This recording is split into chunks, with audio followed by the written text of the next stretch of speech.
Salutations et honneurs à vous qui avez l'occasion de nous suivre dans cet élément que j'avais promis dans ma précédente vidéo. Je vous avais dit que Tokosolola, les Kambwetali, l'effectif des gardes du corps autour de nos autorités en République démocratique du Congo. Nalobaki Tokosolola Likamboyo. Pourquoi? Parce que kota la paix nandenge mikili ya bapaya etambolaka na mboka na biso toza mboka oyo ezali na bitumba eza na guerre na est plus précisément ya mboka boyebi que kuna esali des décennies et des décennies oyo bitumba eza kosila te. Mais parfois toyokaka ba argument oyo epesamaka que to perdara pe ntango mosusu po armée na biso ezali en sous-effectif. Tozali parfois pe na basoda nombre conséquent te mpona koaffronter bitumba. Pourtant nayebi ke basoda nde bazangi te.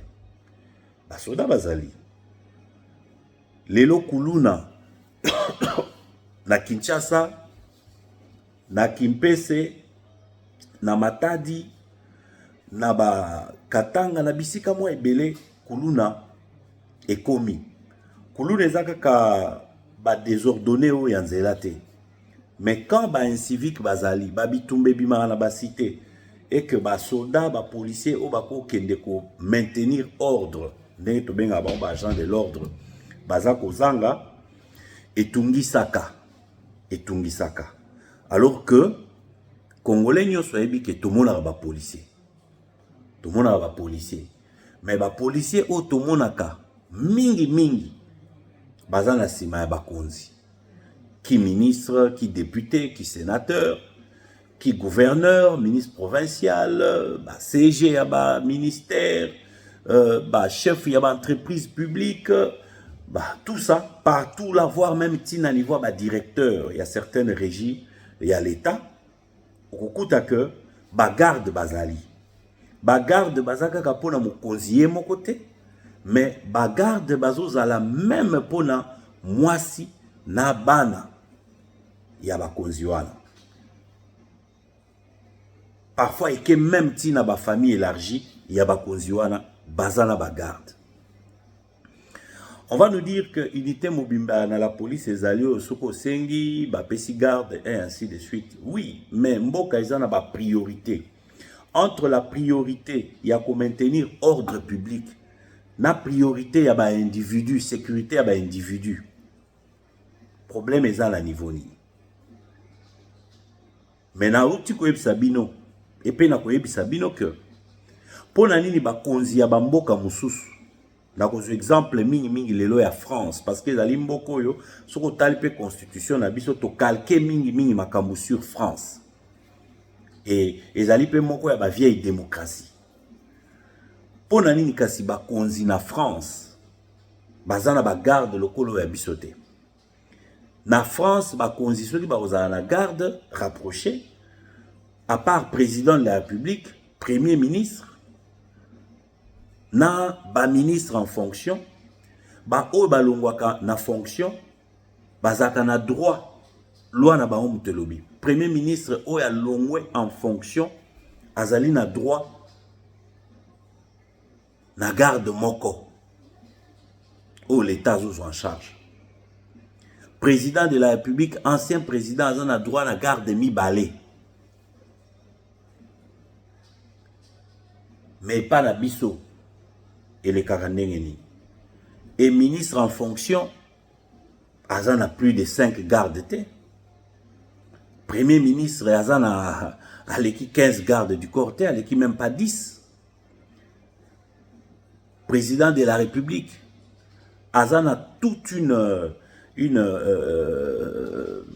comment je vais dire, une compagnie à bas soldats.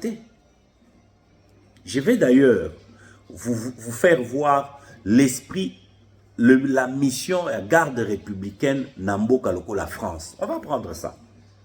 Mais avant, Yambona Kotawana, Nalingaki Kolakisa Bino. Non, quand j'ai fait la comparaison pour dire que Aoba Konzi Bazana ba garde bongote. Parce que Baza vraiment n'a pas danger à koleka leka loko la wanate. Oh, biso tozana mona mboka na biso. Ils ne sont pas si redevables na population na makambu ya mabe. Soko moni mokonzi na mboka ya mindele bakomi ko batela e makasi, c'est que aza peut-être sur le plan médiatique na position moko azwa keza ya makasi ezo bangisa wana babakiseli mutu bagarde mwandambo. Mais kozala te que soki ndenge nini ko leka pe d'une façon très discrète. C'est peut-être un véhicule de police et les kakamingi liboso et pas nae petit tour de temps en temps pour voir si que le calme y règne.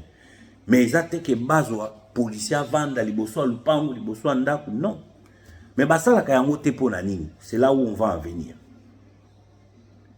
Basala kayango te parce que le policier azali agent il y a l'État, fonctionnaire de l'État, au même titre qu'enseignant, au même titre que médecin et tous les autres fonctionnaires.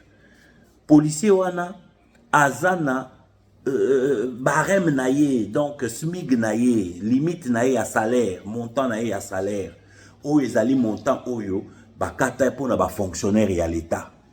Tokotala yango wana ka ya France. Mais si ko tomituni pourquoi bakonzi na biso bango il faut bazala ba soldats et belé bongo pendant que babisika ba point chaud tout monde ka ba vidéo ya batu bazolela bakotela biso na ndaku tozalaki na insécurité na quartier mais pour na police ayi atan to bengaki ezalaki problème toka yango na ba vidéo ebele ya ba meurtre baki ko boma batu na bandaku bakoteli batu na babisika balelaka na tina que effectif ya la police na biso même pour baya ils a problème mais awa na poto benga kaka police mbala moko 5 minutes ezebele ko déjà ba gyrophare bandi. Mais pas la biso, ils ont tout un problème. Pourquoi? Parce que les soldats, les policiers, ils sima ya bakonzi. Et le policier ici, l'État, ya poto, dengazo foute un fonctionnaire, ko immobiliser déjà nombre belé à policiers et pas à individu moko, ça coûte cher à l'État. Ça coûte très cher à l'État. Garde républicaine ya France. Ezali na 3300 hommes, soldats, garde républicaine ya France, Mboko Boyebi France, et kokota na kati ya Congo 5 fois. Mais nombre ya ba garde républicaine ya France, ezali 3300. Garde républicaine ya France, salaire ya sous-officier en début de carrière, sous-officier en début de carrière, ils allaient 2114 €. Tout n'a pas poto. Ce sont les barèmes. Barèmes, il y a fonctionnaires, il y a banines. Ils ont tourné autour de ça. Et ça, c'est un policier en début de carrière. Plus un agent et un garde républicain, je le disais, plus Azo Oumela la Katia Moussala, Azo ancienneté, Azo Matabagad, Banini, Nde Bandi Komata. Mais, et Bandeli, 2114 €. Mouto a futami boy, ndenge moko na fonctionnaire. Akosala musala malamu te, ndenge nini. Siko zwa salaire ya policier na biso. Parce qu'il y a garde républicaine na ebi vraiment te, mais tous on a nos policiers. Azana moins de 100 $ ou autour de 100 $, toujours même banda époque ya musée Tamakotaka. Pour les autres, on a problème, il y a bateau, il y a dollars, ndenge mati. Parfois, ils ont correspondre les sous-soutés. Mais ils ont un 100 $, il y a policier. Comparé à fonctionnaire, il y a l'État, Otoyebi, enseignant, na bamususu, surtout, les professeurs d'université et consorts. Est-ce que policier à RDC, à quoi qui pensa qu'on vende à fonctionnaire et à l'État? Ou encore à fonctionnaire à l'abandon de l'État? Est-ce que policier, tout la soldat na biso, ata FARDC, ata même Banamour, bakoki penza ko ba fonctionnaire de l'État avec les traitements qui suivent, ou baza ba agent abandonné par l'État. Naïbi que tout ça, le ministre est à fonction publique, ou il s'occupe de la fonctionnaire. Voilà aussi un des cas où il faut qu'on traite. Maintenant, tu continues parce que le problème n'est pas effectif. Comment on peut laisser na garde, il y a autorité, VIP, beaucoup d'hommes comme ça, pendant que la vraie mission, la mission régalienne de l'armée et de la police, manque des hommes. Quelle est la mission de la garde républicaine en France? Je vous lis ce qui est écrit. Elle participe au fonctionnement régulier des institutions en assurant la sécurité de hauts lieux gouvernementaux. La sécurité du président ou des ministres, non, non. D'abord, le fonctionnement régulier des institutions en assurant la sécurité des hauts lieux gouvernementaux. Quels sont les hauts lieux gouvernementaux? Présidence, Sénat, Assemblée, donc Parlement, Palais du Peuple par exemple, banque, tout ça, tout ça. Mais tout ça, on va pas na biso. La garde républicaine, tout le monde a bango est belé na Congo.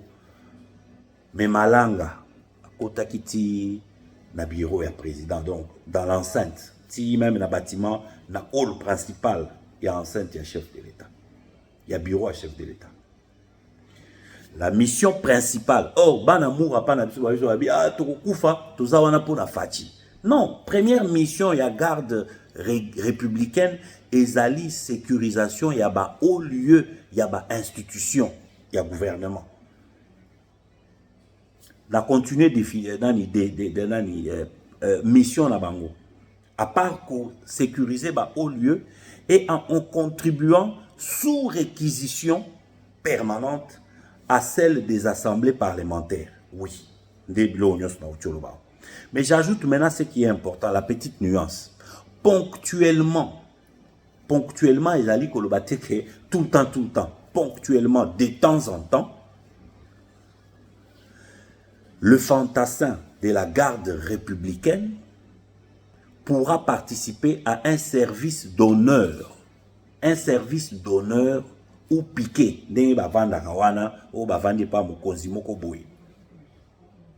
Pour assurer la sécurité d'une autorité, ministre, chef d'État, pendant sa visite. Netine Fatia Kendeki na Chine, président de la Chine, akotia moi, mboka ya Chine, ekotia moi batumi balemisat ou je ne sais combien, bazako batela epo aza mupaya na bango. Qu'en est-il maintenant na bakonzo yo bazé pas na bango? Nde ba o wana na epsibino que il y a des caméras de surveillance parce que les hommes coûtent cher. Et s'il y a des hommes, c'est un nombre réduit. Les autres, basant la caserne, ils peuvent intervenir en cas de besoin. Mais c'est des hommes qui sont payés, qui ont un traitement et qui ont des avantages qui suivent. Les policiers, on a exhibé tout garde républicain, on a exhibé touché 2145 €. C'est un agent oyo, azana ba gratuité, ya ba transport, de bandaku, biloko belé, oye, azana ba avantage nango. Mais il a en plus de ça, ce salaire au Nazolo. Vous voyez maintenant pourquoi l'État ya poto a koki kotika batu tchanga ndenge wana te à la garde ya bakonzi bazala sima basi na bango ya bana na bango ke kotika bana na ba classe bazonga basala. Non, ça coûte cher à l'État. Parce que même un 100 $ au bazo futa policier, ils allaient belé. Mais ceux qui policiers na besoin de futa ma 100 $. Garde républicaine a besoin de futa ma 100 $. Mais les 100 $ là, ils allaient yo contribuables. C'est nous qui faisons en sorte que policiers wana to agents et à l'État garde républicaine wana afutama.